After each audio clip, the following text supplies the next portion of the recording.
Mama's got to get ready because Mama's got to go. Why don't you be a big man and go get Mommy's bag from downstairs and bring it up? The big one? Mm-hmm. Okay. See how strong you are.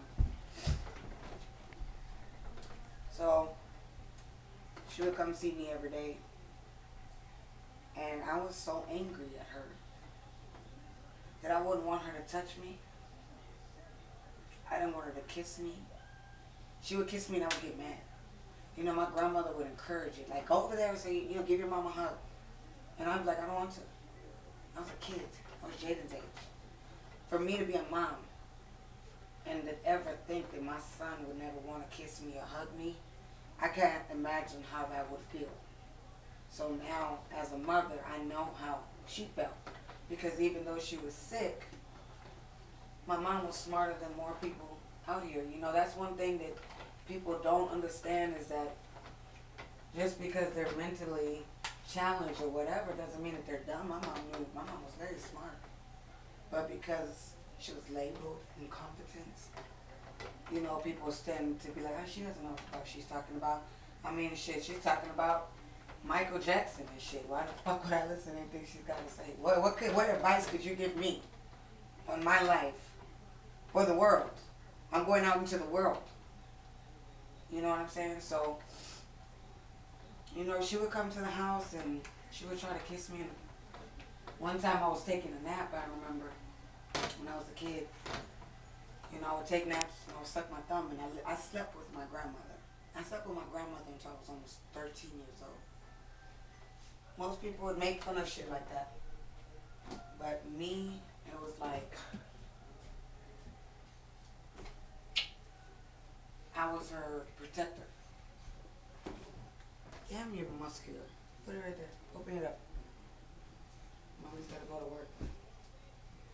Actually, it's not work. Mommy's birthday party is Sunday. Let me ask you a question. Yeah. If I said, Jaden, give me a hug, would you? Yeah. What would ever make you say you don't want to hug me? Nothing. Nothing? I couldn't picture it. I couldn't think about it at all. You know what I'm saying? I couldn't imagine it. It would hurt me so fucking bad if my kids did not love me and we didn't have the relationship that we do. You know what I mean? That's why it's very important. Y'all see me traveling, y'all see me working, y'all see me doing whatever the fuck I need to do for them. Aside from being a representative of the LBGT communities everywhere. And on top of that, you know, trying to open up doors and trying to do something different. You know what I mean? I kind of came in with some new ideas, and I kind of had the ideas that everybody thought wouldn't work. And those are the ones that I stick to. Everything that everybody throws in the garbage is the ones, I'm the bum that goes and goes to the garbage. Because I make something out of anything. And that's what it is. That's what a hustler does.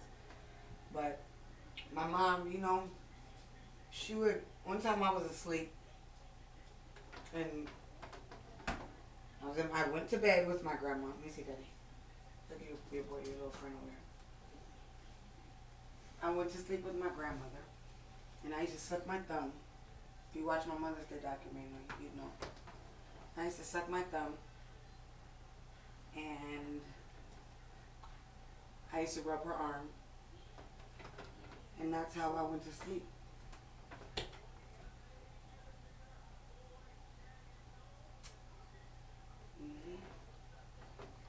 So, one time I went to sleep with my grandmother, and I woke up, and my mom was there. And I got so fucking mad.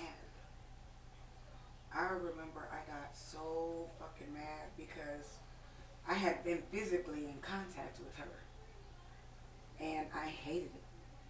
When I say I didn't want her touching me, I didn't want her touching me. My mom was ill, so because she was ill, she would shop at thrift stores, you know. She was missing teeth, she was overweight, she smelled like cigarettes, she was a chain smoker, like packs. So it was very difficult. It was like a bum. It was like, who is this woman that everybody keeps telling me is my mother, that I don't look nothing like, who looks like a homeless person. And I was disgusted. And I woke up screaming. And I woke up crying because I was like, what the fuck? What the fuck? I was so mad. And my grandmother, I remember she grabbed me and she apologized. I'm sorry. I'm sorry. And it's funny to me that you can apologize to me for my mom touching me, my mother. Nobody should apologize. Sorry that I let your mother touch you or lay next to you. But she knew how pissed off I was. You know what I mean? So our relationship was different, but it wasn't very good. It wasn't very strong. But I got used to seeing her every day. Every single day I see my mom. And then my grandmother comes and says, hey, we're moving to Texas. So I was like, all right, why? And I guess apparently they said that her mom wasn't going to have that long to live, which is my grandmother, Agustina, my great-grandmother. So she wanted to come spend time with her mom. So just like that, the house was up for sale. Boom, it was bought. Before you know it, I went from living on 4830 West Fairmount, Milwaukee, Wisconsin, nigga, motherfucking Midwest in this bitch, to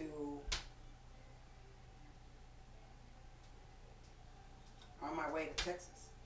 It's a place that was country and boring that I used to visit every summer with my parents. We used to drive down 23 hours every summer to come visit her. And, you know, it was just boring. It was dead. It was dry. It was like, ugh.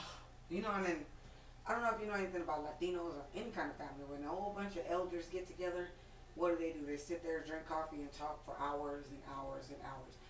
What in the fuck are you talking about for so long? You know what I mean? But they talk for hours, and I just remember me and my brother Anthony would just go outside and play.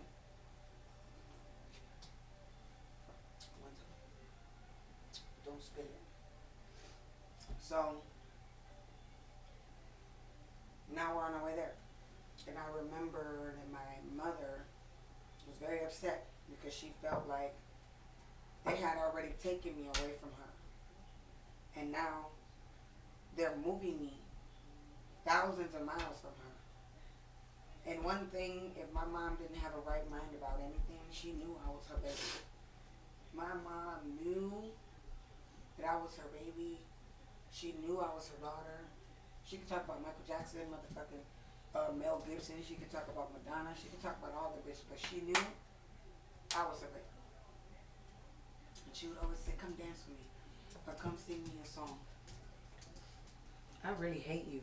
I really hate you. You want me Coco? The Coco. She's all red right here. This is Coco, my pain in the ass. Hey, Coco. Oh, you smell it out. I like dogs, but big dogs. That's an ankle biter. So anyways, you have to walk with me. I ended up mad. And she ended up mad. It hurt her. But nobody really paid attention to what she was feeling because she was sick. Why would anybody care about how Elba feels? You know what I mean? Ah, Coco. So,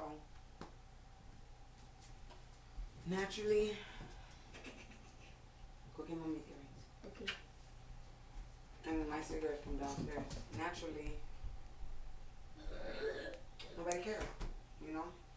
We kissed everybody goodbye, and boom, we were on the road, and boom, I'm in a little town called Lido, fucking Texas.